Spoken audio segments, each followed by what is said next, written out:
Hi viewers, అందరికి welcome friends. మన ఛానల్కి స్వాగతం ఫ్రెండ్స్. ఇప్పుడు బీజీటీ సిరీస్ అయిపోయింది కదా. సో ఈ బీజీటీ సిరీస్ తర్వాత అన్ని టీమ్స్ యొక్క పీసీటీ నేను వివరిస్తాను.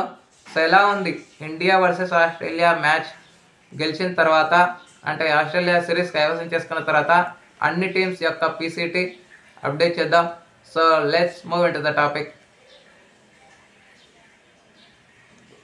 హాయ్ హలో వివర్, అందరికీ వెల్కమ్ ఫ్రెండ్స్. మన ఛానల్కి స్వాగతం. మా ఛానల్లో మీకు కనుక వీడియోస్ నచ్చితే లైక్ చేయండి, షేర్ చేయండి, కామెంట్ చేయండి మరియు సబ్స్క్రైబ్ చేయండి. మరిన్ని నోటిఫికేషన్స్ కోసం పక్కనే ఉన్న బెల్ ఐకాన్ని ఆల్ పైన ట్యాప్ చేయండి. ఆల్ పైన ట్యాప్ చేయడం ద్వారా మేము చేసే ప్రతి వీడియోలని, తాజా వీడియోలని నోటిఫికేషన్లో పొందగలరు. సో ముందుగా నెంబర్ 1 సౌత్ ఆఫ్రికా ఉంది. సౌత్ ఆఫ్రికా ఇప్పుడు ఆల్రెడీ వాళ్ళది సెకండ్ టెస్ట్ ఇంకా ప్రోగ్రెస్లో ఉంది కాబట్టి ప్రజెంట్ అయితే 66.67 పీసీటీతో ఉంది. ఒకవేళ సౌత్ ఆఫ్రికా ఈరోజు కానీ రేపు కానీ గెలిస్తే మాత్రం మళ్ళీ నేను అప్డేట్ చేస్తాను. సో తర్వాత ఆస్ట్రేలియా 62.46 దగ్గర నుంచి 63.73కి అయితే వాళ్ళ పీసీటీ అయితే పెరిగింది. నెక్స్ట్ ఇండియా 52.87 నుంచి 50.00కి అయితే తగ్గింది వాళ్ళ ఇండియా యొక్క పీసీటీ.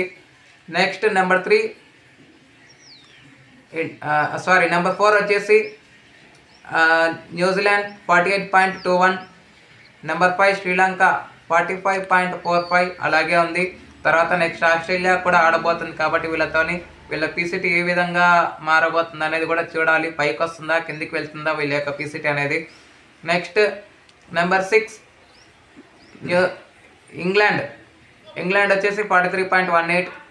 నెక్స్ట్ 7th ప్లేస్లో బంగ్లాదేశ్ 31.25. నెక్స్ట్ 8th ప్లేస్లో Pakistan 30.30. Next last and final 9th ప్లేస్లో వచ్చేసి వెస్టిండీస్ అయితే ఉంది 24.24. సో ఇది ఫ్రెండ్స్ ఆఫ్టర్ బీజీటీ అప్డేట్ అయిన పీసీటీ.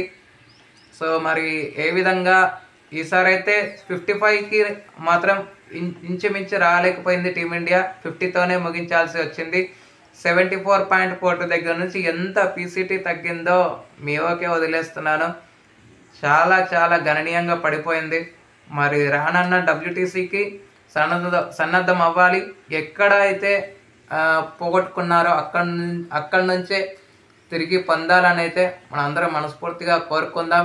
ఎంటైర్ సిరీస్లు కాదు, సిరీస్లు గెలిచినా కానీ ఖచ్చితంగా డబ్ల్యూటీసీకి చేరువయ్యి ఇప్పుడైతే ముచ్చటగా 3వ సారి వెళ్ళాలి అనుకున్న కలగానే మిగిలిపోయింది.